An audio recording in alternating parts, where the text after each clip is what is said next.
Welcome to Pro Wrestling History Daily Top 5.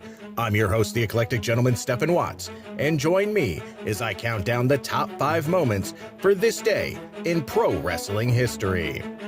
But before we get started, don't forget to like, share, and subscribe.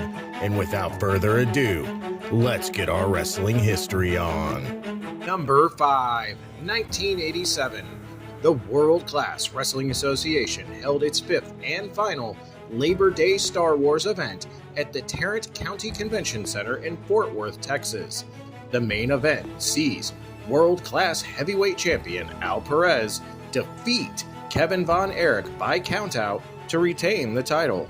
Number 4, 1986. The very first episode of WWF's Wrestling Challenge airs. The show was taped at the Civic Center in Hartford, Connecticut on August 27th.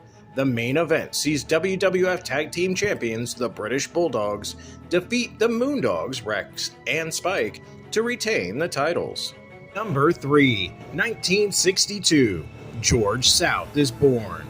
One of the most unsung workers of his generation, South has worked for every territory in the NWA, WCW, and the WWF. Number 2, 1964. NWA World Heavyweight Champion Lou Thesz defeats American Wrestling Alliance World Heavyweight Champion Carl Cruiser, aka Carl Gotch, in Columbus, Ohio to unify the titles. Number 1, 1991. Bret Hart wins his first King of the Ring at the WWF's 6th King of the Ring event at the Civic Center in Providence, Rhode Island. This was the final edition of the event before it became a pay-per-view in 1993. And that's our list. Make sure to comment below what you feel was the number 1 moment for this day in pro wrestling history.